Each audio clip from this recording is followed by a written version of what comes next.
बिस्मिल्लाहिर्रहमानिर्रहीम। अस्सलाम वालेकुम। क्यूस्ट न्यूज़ के साथ मैं हूं सना हुसैन। चलते हैं खबरों की जानिब। पाक भारत जंग बंदी में अमरीकी किरदार न होने का मोदी सरकार का दावा झूठा करार। तर्जुमान अमरीकी महकमा खारजा टिमी ब्रूस ने ब्रीफिंग में कहा है कि अक्सर तबसरे खुद अपनी वजाहत कर देते हैं।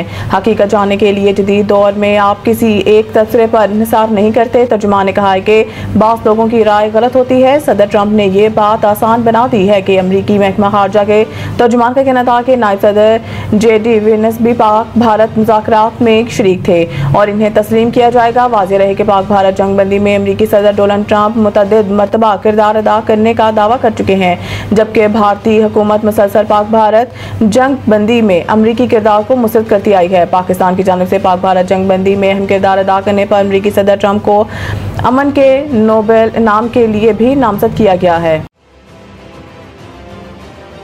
ईरानी वज़ीर ख़ारजा की सऊदी वलीअहद से अहम मुलाकात। खित्ते की सूरत हाल पर तबादला ख्याल। सऊदी प्रेस एजेंसी के मुताबिक सऊदी वलीअहद शहजादा मोहम्मद बिन सलमान ने मंगल को जद्दा में ईरानी वज़ीर ख़ारजा अब्बास इराक़ची और इनके वक्त से मुलाकात की। ये मुलाकात दोनों ममालिक के दरमियान ताल्लुकात को मजबूत बनाने और खित्ते के गैर मुस्तकिम सूरत हाल से निपटने की जारी कोशिशों के सिलसिले का हिस्सा थी। सऊदी प्रेस एजेंसी के मुताबिक मुलाकात के दौरान शहजादा मोहम्मद बिन सलमान और इराक़ची ने सऊदीया और ईरान के दरमियान ताल्लुकात के मौजूदा सूरत हाल का जायजा लिया और खित्ते की हालिया पेशरफ्त पर तबादला ख्याल किया।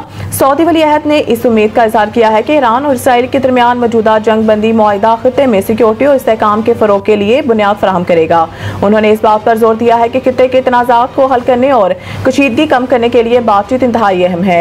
इस मौके पर ईरानी वज़ीर ख़ारजा अब्बास इराक़ची ने इसराइली जहरियत के मज़म्मत पर सऊदी अरब के मौक़िफ़ पर शुक्रिया अदा किया और मशरिक़ वुस्ता में अमन और इस्तेहकाम को फ़रोग देने के लिए वलीअहद के ज़ाती कोशिशों को सराहा। पेशावर हाई कोर्ट ने खैबर पख्तूनख्वा असम्बली की मखसूस नशिस्तों के नोटिफिकेशन कलादम करार दे दिए। पेशावर हाई कोर्ट के जस्टिस अरशद अली ने 2 सफ़ात पर मुश्तमिल फैसला जारी किया है, जिसमें इलेक्शन कमीशन का 4 मार्च और 26 मार्च 2024 का नोटिफिकेशन कलादम करार दिया गया।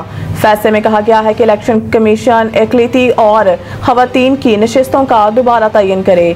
इलेक्शन कमीशन 10 दिन के अंदर तमाम उम्मीदवारों और सियासी जमातों को सुने और मखसूस नशिस्तों की फहरिस्त से दोबारा तरतीब दी जाए। मखसूस नशिस्तों पर दोबारा फैसला सियासी जमातों की जीती गई नशिस्तों के तनासुब से होगा। फैसले में यह भी कहा गया है कि इलेक्शन कमीशन के फैसले तक मखसूस नशिस्तों पर हलफ ना लिया जाए। पेशावर हाई कोर्ट के जस्टिस सैयद अरशद अली और जस्टिस खुर्शीद इकबाल ने मखसूस नशिस्तों के तकसीम के खिलाफ मुस्लिम लीग नून की दरख्वास्त पर समाअत की थी।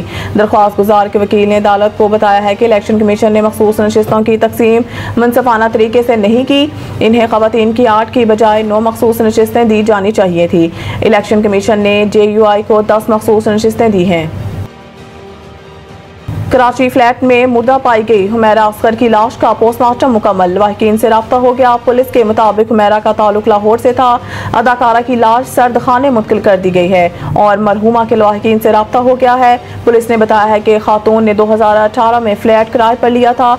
2024 से किराया ना देने पर मालिक ने केस कर रखा था।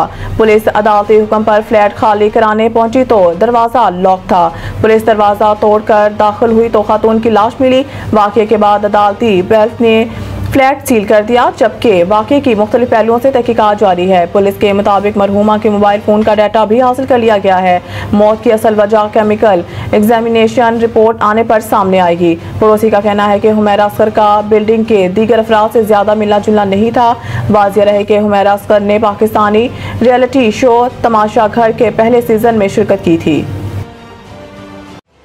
मज़ीद न्यूज़ और अपडेट के लिए देखते रहिए क्यूस्ट न्यूज़।